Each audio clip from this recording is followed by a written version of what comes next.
On a football Friday before a big showdown between the Eagles and the Cowboys.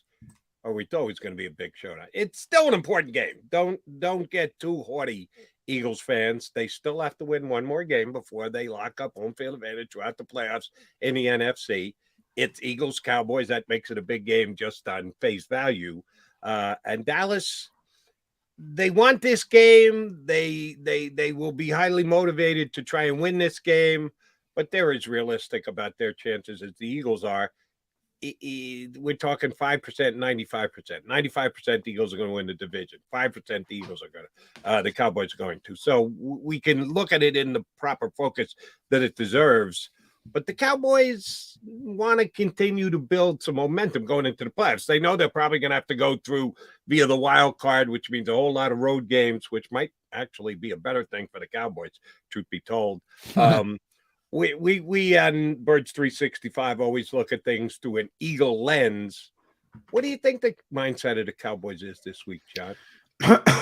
I think, and John Machota we had on earlier in the week kind of explained this. It's about them from their perspective. They have to get themselves right because they know they're locked into the fifth seed. They know they're not going anywhere. That's where they're going to be, the fifth seed. So for them, it's about the postseason as well, getting right for the postseason. You know, you mentioned those percentages. 538, the famous political prediction site, Nate Silver, 98. They have it. Oh, really? The Eagles are going to I win just the division. guessed it. I rounded off. Yeah. I rounded 98, off. that's what I'm saying. That's how a fait accompli this is. 98 to win the division, 97 first round bye. So the Cowboys kind of know. And they can't, they know the Giants aren't going to catch him. The Commanders aren't going to catch him or anybody else, the Lions, who might get in. So they're going to be the fifth seed. And they know they're going to have to go on the road against the 4 seed, which is going to be a very favorable matchup because it's going to be the winner of the NFC South, which is the worst division in the conference, most likely Tampa Bay.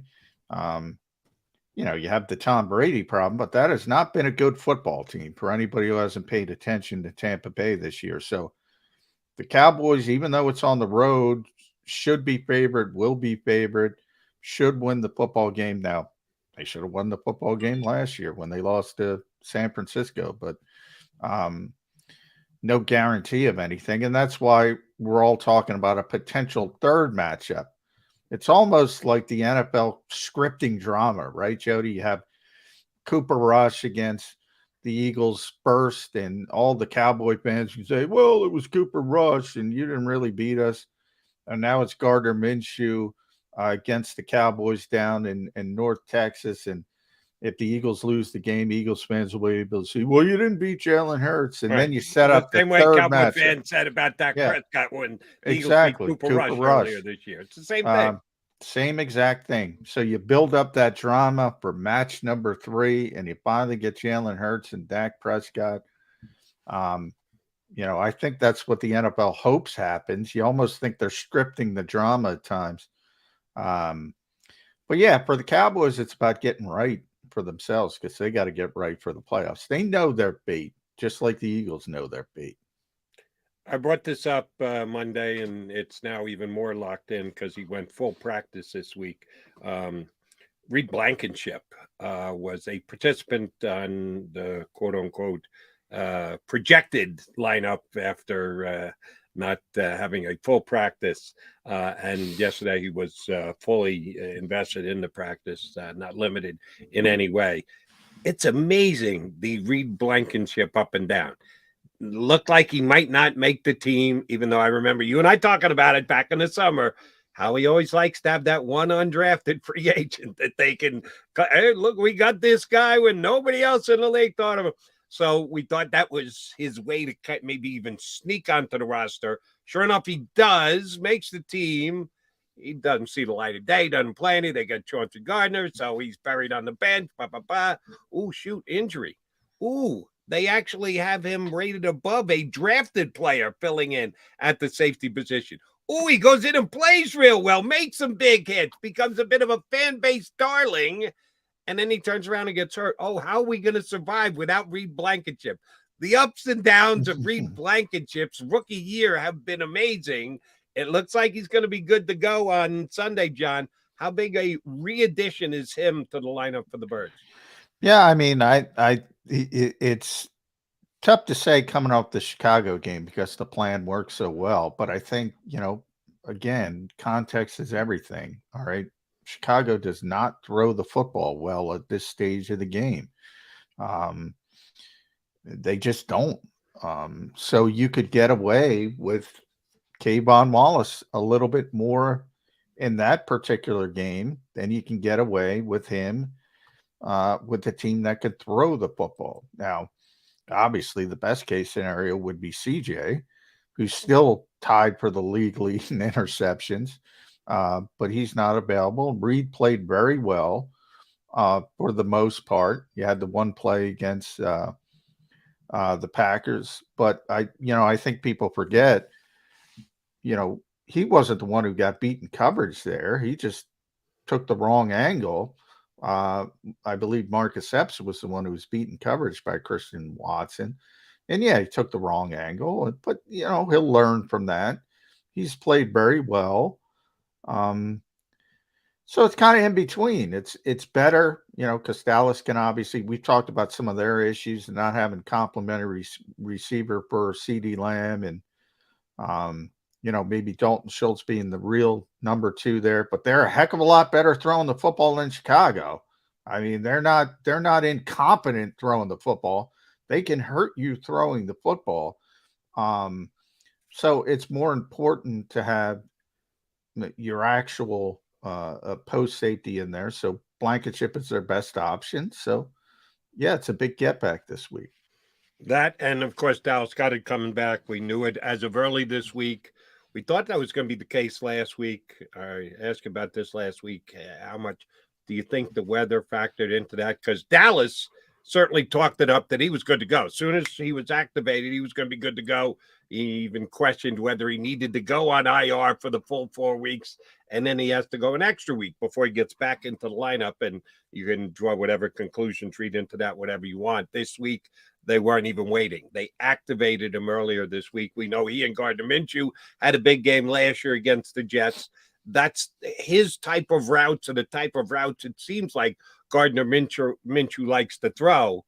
Well, if I know this, and certainly John McMullen knows this, Dallas Cowboys probably know this as well. What do you think Dallas will do to try and stop a guy like the returning Dallas Goedert?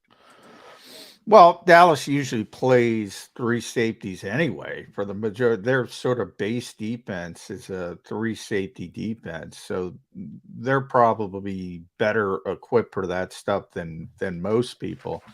And their 3 safeties are pretty good, by the way, as well. At least typically through the season.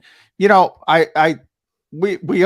joke a lot about ESPN and their stupid football power index, and Dallas seems to be number 1.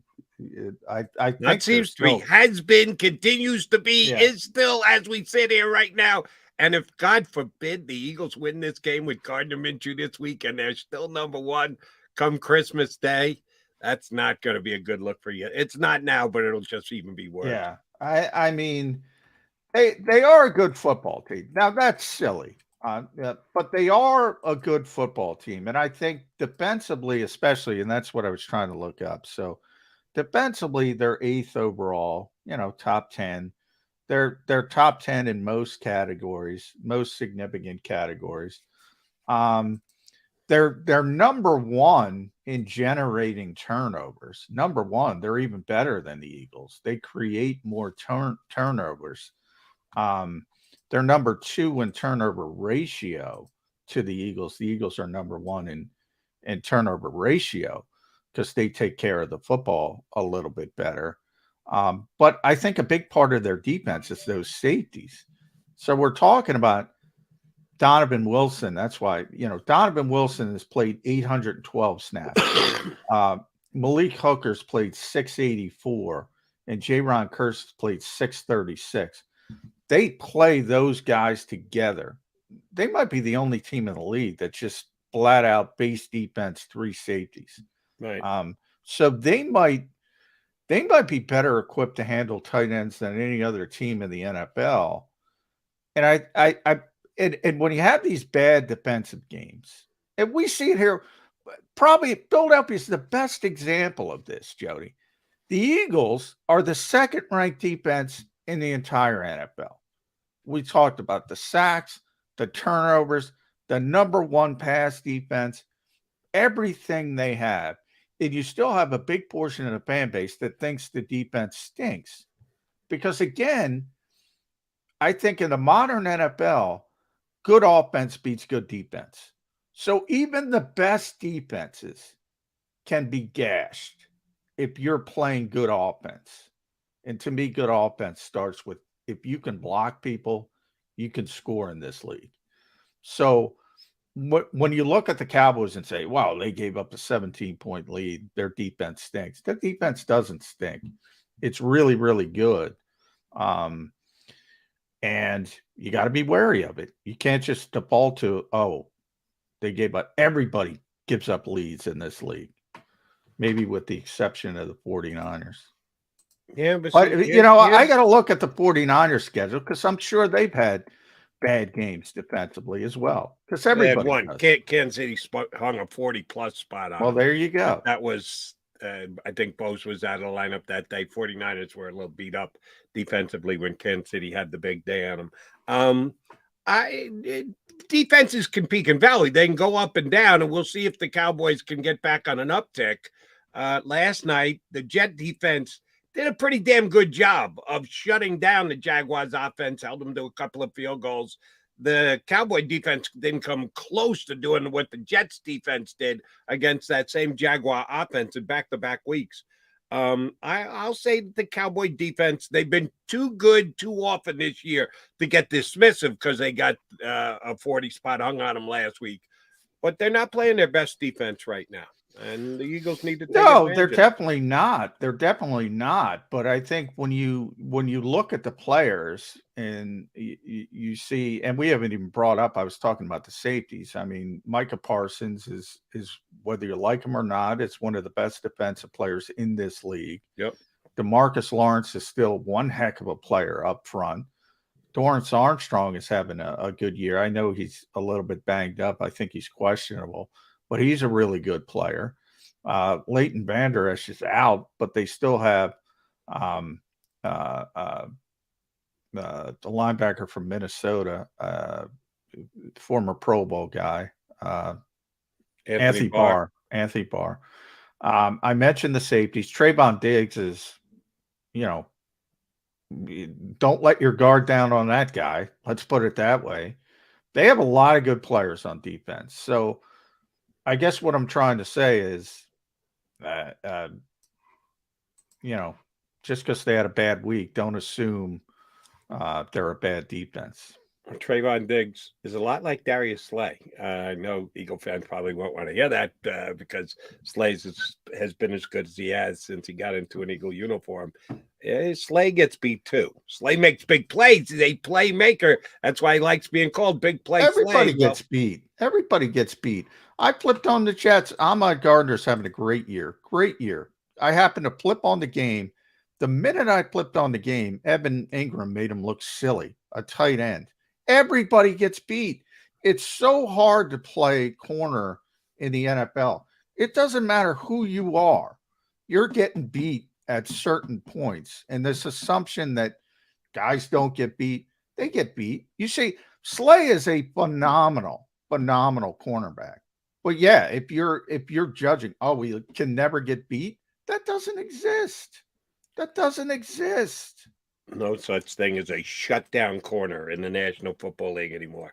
Just doesn't happen. But I'm just saying that because Diggs is a playmaker. Yeah, you pick out the play where he gets beat. Okay, fine. Do you pick out all the interceptions that he comes up with? He will give up a play every once in a while, but he's also got a chance to make a game-turning type play. So I think the Eagles would be well advised to do exactly what the Jacksonville Jaguars did last week. find out who's playing the other side away from Diggs and just abuse the Cowboys' backup cornerbacks. That's how Trevor Lawrence did it last week. Gardner Minshew would be well advised to do the same exact thing. We'll see if that's the way that Shane Steichen decides. I don't know if he has the arm strength to do it. That's my one concern with Gardner Minshew. I don't think he can just sit in the pocket and sling it outside the numbers consistently. So you got to scheme some things up with Gardner. Because Lawrence certainly does have that kind of arm. It was on display last week against the Cowboys, and he made a couple of those throws last night against the Jets. All right, Jody McDonald, John McMullen, here with you on Birds 365. Kevin Kincaid, the main man at crossingbroad.com, going to jump in with us. We'll talk some Eagles Cowboys with KK.